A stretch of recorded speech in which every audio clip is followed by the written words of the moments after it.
வாத்தும் தங்க முட்டையும். ஒரு காலத்தில் ஒரு சிறிய கிராமத்தில் ஒரு விவசாயி வாழ்ந்தான். அவனுக்கு ஒரு அழகான வெள்ளை வாத்து இருந்தது. அந்த வாத்து மிகவும் சிறப்பாக இருந்தது, ஏனென்றால் அது ஒவ்வொரு நாளும் ஒரு தங்க முட்டை போடும். விவசாயி முதலில் அதை கண்டுபிடிக்கும்போது அவன் மகிழ்ச்சியில் திளைத்தான். அவன் அந்த முட்டையை மார்க்கத்தில் விற்று நல்ல பணம் சம்பாதித்தான். இதனால் அவன் வாழ்வு சிறப்பாக மாறியது. ஆனால் சில நாட்கள் கழித்து அவனுக்கு அதிக பணத்திற்கான பேராசை வந்தது. நாம் ஒவ்வொரு நாளும் ஒரு முட்டை மட்டும்தான் பெறலாம். ஆனால் இந்த வாத்தின் வயிற்றில் இருக்கும் எல்லா முட்டைகளையும் ஒரே நேரத்தில் எடுத்துக்கொண்டால் நான் உடனே மிகவும் பணக்காரனாகிவிடுவேன் என்று அவன் நினைத்தான். அதற்காக அவன் ஒரு நாள் வாத்தை வெட்டிவிட்டான். ஆனால் அவன் அதிலிருந்து ஒன்றும் கிடைக்கவில்லை.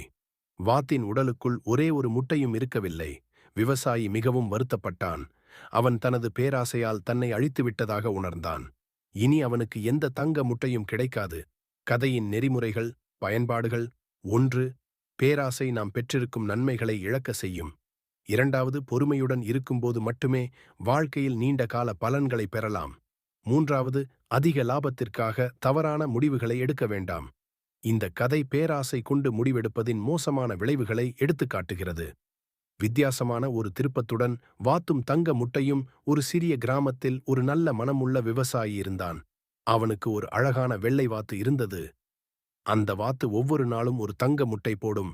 விவசாயி அதை சந்தோஷமாக வைத்து முட்டைகளை விற்று தன் வாழ்க்கையை செழுமைப்படுத்திக் கொண்டான். ஒரு நாள் அவன் நண்பன் ஒருவன் இதை கேட்டு திடுக்கிட்டான். ஒவ்வொரு நாளும் ஒரு முட்டை என்றால் அந்த வாத்தின் உடலுக்குள் நிறைய தங்க முட்டைகள் இருக்கும். ஏன் நீ ஒவ்வொரு நாளும் ஒரு முட்டையை மட்டும் வாங்கிக் கொள்கிறாய்? எல்லாவற்றையும் ஒரே நேரத்தில் எடுத்துக்கொள்வது நல்லதல்லவா என்றான். விவசாயிக்கு அந்த யோசனை முதலில் பயங்கரமாக தோன்றியது. இல்லை, இது தவறானது. நமக்கு கிடைப்பதைக் கொண்டு திருப்தியாக இருக்க வேண்டும் என்றான். ஆனால் நண்பன் அவனை தொடர்ந்து தூண்டினான். ஒரு நாள் அவன் தன் ஆசையை கட்டுப்படுத்த முடியாமல் வாத்தை வெட்டிவிட்டான். ஆனால் அவன் எதிர்பார்த்ததைப் போல ஒரே ஒரு தங்க முட்டையும் கிடைக்கவில்லை. விவசாயி வேதனையடைந்து அழுதான். அவன் எல்லாம் இழந்துவிட்டான்.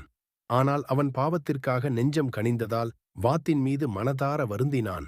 அந்த இரவு அவனது கனவில் ஒரு தெய்வம் தோன்றி, நீ செய்த தவறை உணர்ந்ததால் ஒரு வாய்ப்பு தருகிறேன்.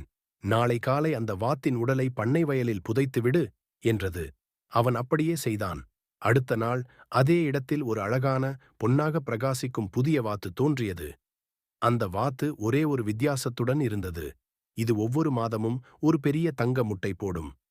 விவசாயி இதனால் திருப்தியடைந்து பேராசையை விட்டுவிட்டு அமைதியாக வாழ்ந்து வந்தான்.